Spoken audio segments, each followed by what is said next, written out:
Welcome everyone on Biology Pradeep Kumar. Today I am going to start a new chapter that is called Genetics.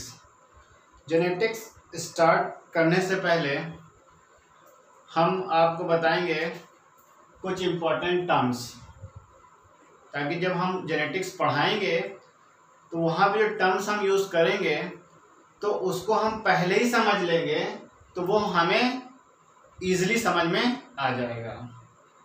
तो इसको भी start करने से पहले थोड़ा ब्रीफ डिस्कशन हो जाए जेनेटिक्स पे। जैसे जेनेटिक्स क्या है? Genetics is the branch of biology which deals with the study of transmission of hereditary character from the parents to the offspring. मतलब ये बायोलॉजी का एक ब्रांच है और इसमें होता क्या है, इसमें जो है कि कैरेक्टर्स होते हैं, हेरिडिटरी कैरेक्टर्स, वो ट्रांसफर होते हैं पेरेंट्स से ऑफस्प्रिंग में।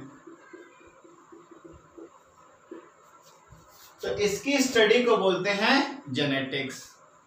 And the father of genetics is Gregor John Mendel.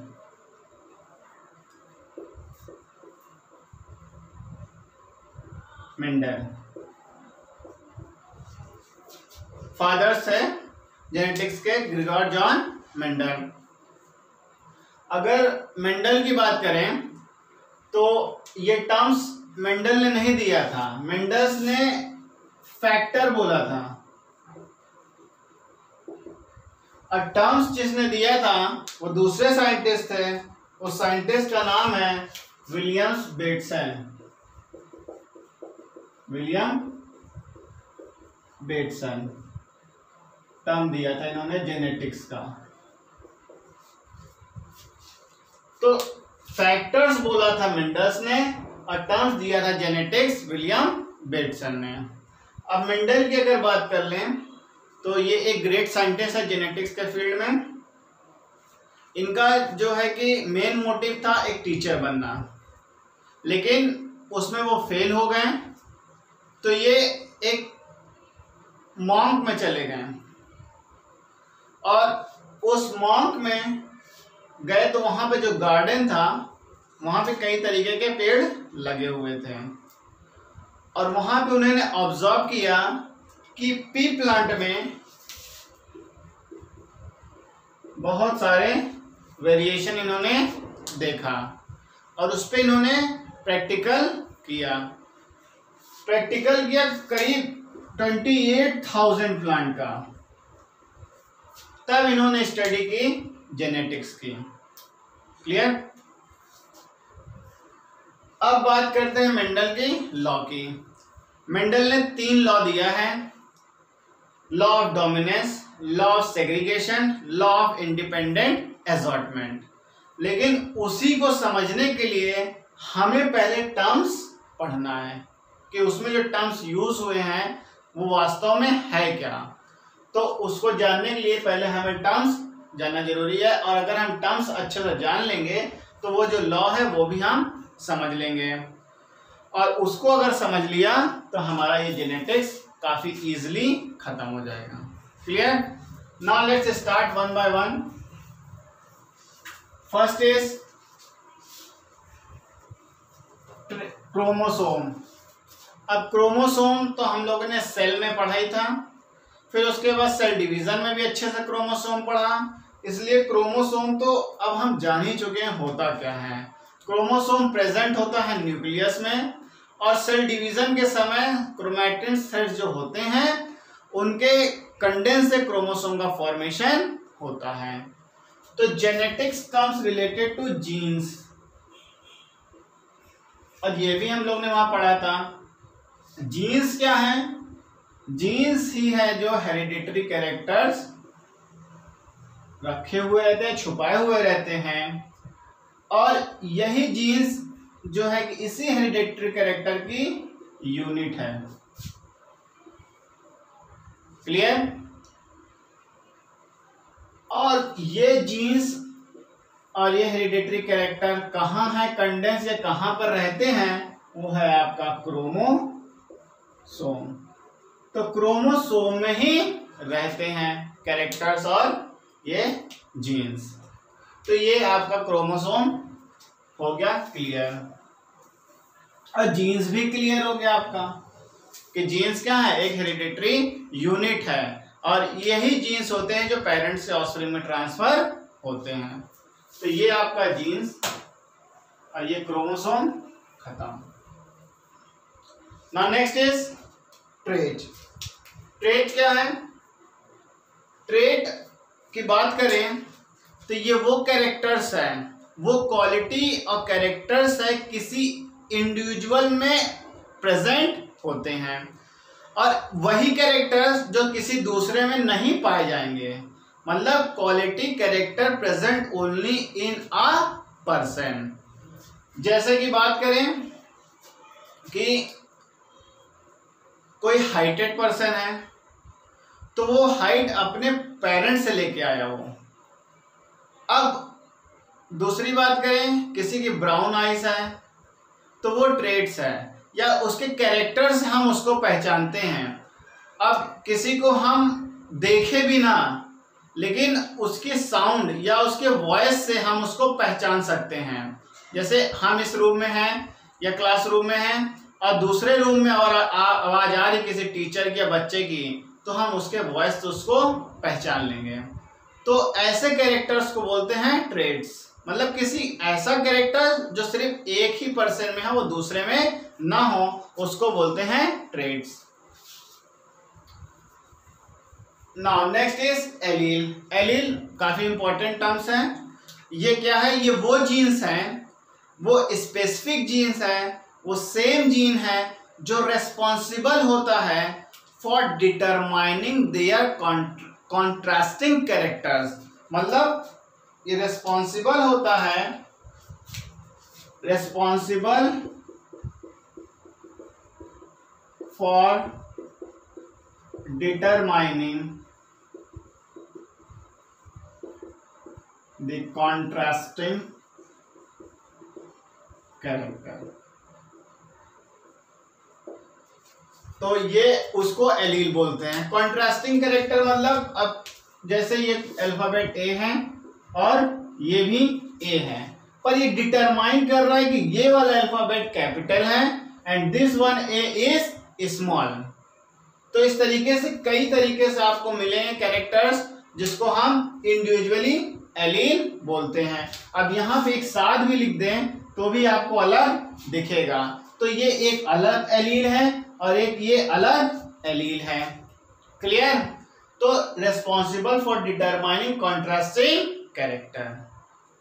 Now next is characters ही आ गया। अब कैरेक्टर्स क्या होता है? कैरेक्टर्स तो आप समझ ही रहे हैं। अब सब नेचर जैसे आप बोलते हैं ना कि ये बड़ा सीधा बच्चा है, ये बहुत शैतान बच्चा है, तो ये शैतान और अच्छा ये है क्या, ये उसका कैरेक्टर्स आप बता रहे हैं।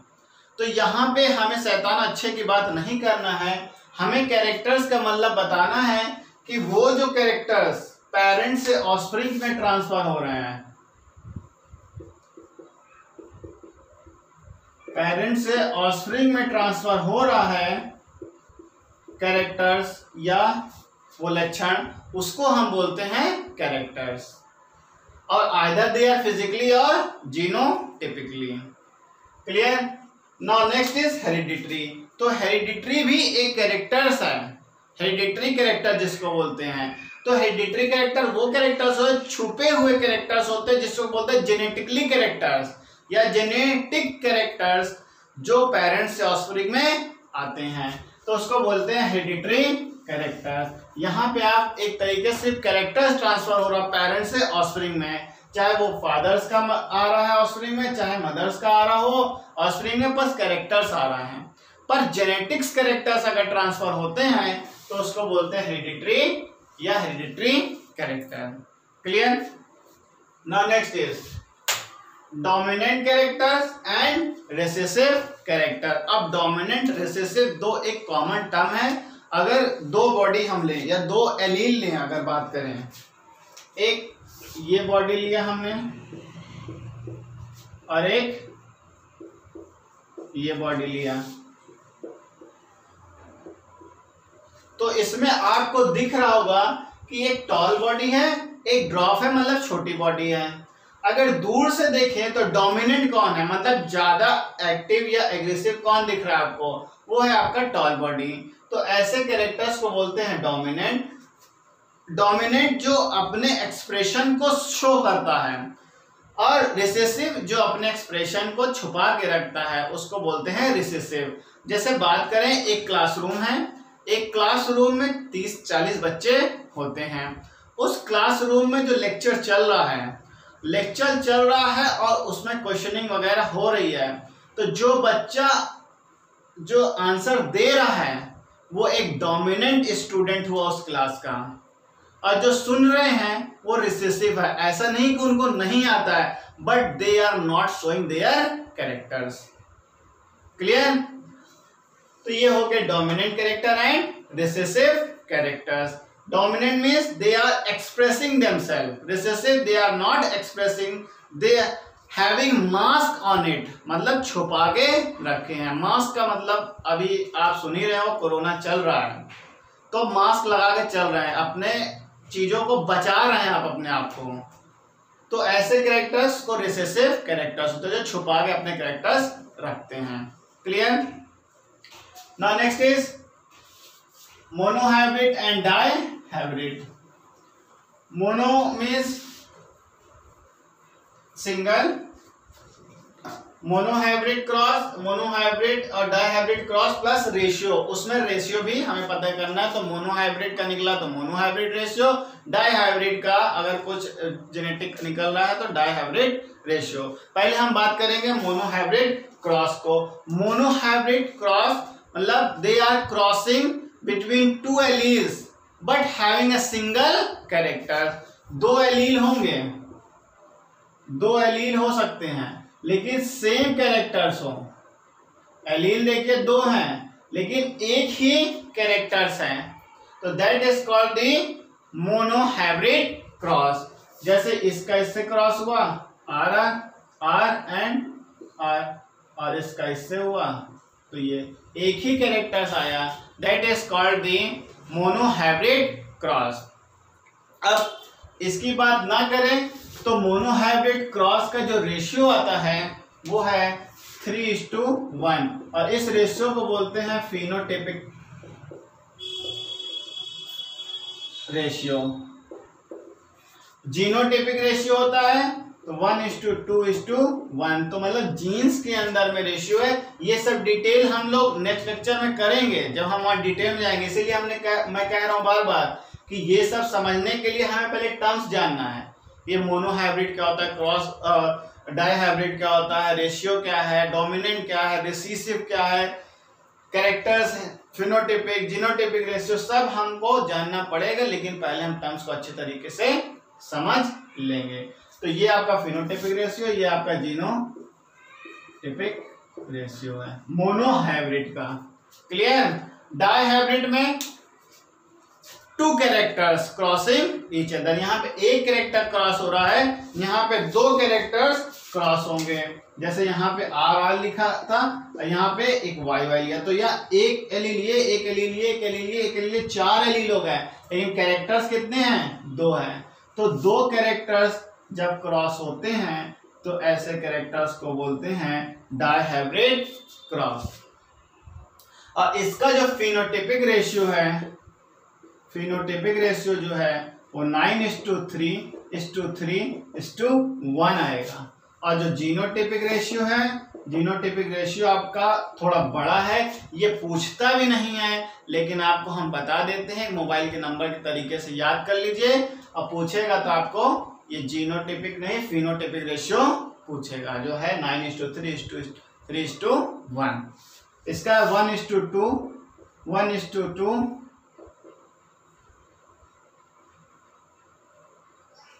यस 2:4 1:2:1। इसको याद कर लेंगे 1:2 1:2 2:4 1:2 1। तो इजिली याद हो जाएगा। लेकिन ये कैसे निकल रहा है, ये कैसे निकलेगा, वो हम लोग आगे प्रैक्टिस करेंगे जब हम मेंडल का लॉ पढ़ेंगे। Law of dominant, law of segregation, law of independent assortment, वहां पे हम इसको एकदम अच्छे से क्लियर कर देंगे। तो ये हो गया आपका मोनोहाइब्रिड क्रॉस, डाइहाइब्रिड क्रॉस और उसका ratio. Now next is F1 generation, F2 generation. F1 का मतलब होता है फर्स्ट फीरियल जनरेशन। अब फर्स्ट फीरियल क्या होता है, मतलब पेरेंट से जो रिजल्ट आया, पेरेंट से जो रिजल्ट आया इसको बोले हम फर्स्ट फीरियल, फर्स्ट पीरियड या F1 जनरेशन बोलते हैं। अब ये जब मैच्योर हो गया तो इसका क्रॉस किए F1 जनरेशन का, तो यहां पे जो रिजल्ट आया उसको बोला F2 जनरेशन, और इसको बोलते हैं सेकेंड फीलियल जनरेशन। फीलियल का मतलब है वो पूर्वज, पूर्वज होता है, जैसे हमारे पेरेंट्स हैं, मदर फादर, तो वो फर्स्ट फीलियल है। हम जो हो गए वो सेकंड, ठीक है। अब हमसे जो होंगे वो थर्ड हो जाएंगे। तो फर्स्ट और सेकंड तक ही यहाँ पे जेनेटिक्स में हमें करना है, तो इसको हम इजिली समझ लिए। Now next is homozygous and heterozygous. Homo means same, hetero means different. Homo means same, hetero means zygous. अगर हम बात करें ए और ए, ये जो एलील्स हैं सेम हैं, तो इसको बोला होमो जाइगस,